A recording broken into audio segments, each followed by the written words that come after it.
জুলাই গণঅভ্যুত্থানের বর্ষপূর্তি সামনে রেখে আমরা রাজনৈতিক অঙ্গনে এক ধরনের উত্তাপ দেখছি।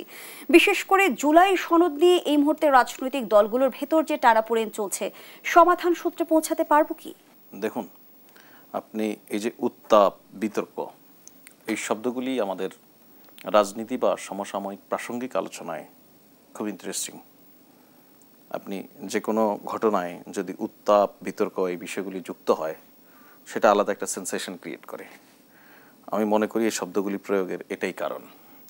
আপনি জুলাই সনদ নিয়ে যে কথা বলছেন, যে রাজনৈতিক দলগুলির মধ্যে বিতর্ক বা রাজনৈতিক দলগুলির মধ্যে টানাপোড়েন, জুলাই সনদ ইস্যুতে আমি পলিটিক্যাল পার্টিগুলির মধ্যে ওই অর্থে কোনো টানাপোড়েন দেখি না।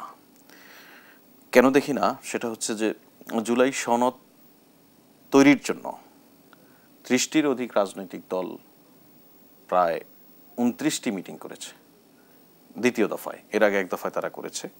সবগুলি রাজনৈতিক দল একসঙ্গে বসে জাতীয় ঐক্যমত্য কমিশনের আলোচনায় কি কি বিষয়ে তারা ইতিমধ্যে ঐক্যমত নিজেদের মধ্যে পোষণ করতে সক্ষম হয়েছে, সেই বিষয়গুলি এখন চূড়ান্ত। অর্থাৎ জুলাই সনদে কি ধরনের সামনের সংস্কারের যে প্রস্তাবগুলি সবার মধ্য দিয়ে গৃহীত হয়েছে, কি ধরনের টেক্সট থাকবে, সেটা একরকম পরিষ্কার। এটা ইতিমধ্যে বৈঠক শেষ হয়েছে সবার সঙ্গে, খুব সৌহার্দ্যপূর্ণ পরিবেশে বৈঠক শেষ হয়েছে এবং সবগুলি পলিটিক্যাল পার্টি এটাকে এক কথায় একটা অবিস্মরণীয় ঘটনা বলেছেন। এই কারণে যে বাংলাদেশের রাজনীতিতে ইতিপূর্বে এই 54 বছরের রাজনীতিতে কখনো সবগুলি রাজনৈতিক দল এভাবে বসে কোনো একটা বাংলাদেশের রাষ্ট্রের গণতান্ত্রিক সংস্কারের জন্য এত আলাপ আলোচনা কখনো করেনি। এই আলাপ আলোচনার মধ্য দিয়ে আমাদের যে প্রাপ্তি, সেই প্রাপ্তি হচ্ছে ভবিষ্যৎ বাংলাদেশের জন্য প্রাপ্তি।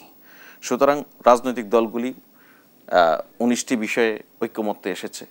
এই 19টি বিষয়ের কোনো প্রস্তাবে কোনো দলের নোট অফ ডিসেন্ট রয়েছে। এই নোট অফ ডিসেন্ট নিয়েই তারা সামনে এগিয়ে গেছে। দেখুন, এটা একটা দারুণ ঘটনা। সুতরাং আমাদের জুলাই সনদে কি থাকছে এটা ইতিমধ্যে সবার কাছে পরিষ্কার। এখন কথা হচ্ছে জুলাই সনদ বাস্তবায়নের পদ্ধতি কি হবে, সেটা নিয়ে রাজনৈতিক দলগুলির সঙ্গে সরকারের সংশ্লিষ্ট কর্তৃপক্ষের সঙ্গে আলাপ আলোচনা চলছে। এর মধ্যে একটা পরিষ্কার নির্দেশনা চলে আসবে এবং আশা করা যায় খুব অল্প সময়ের মধ্যেই জুলাই সনদও ঘোষিত হবে।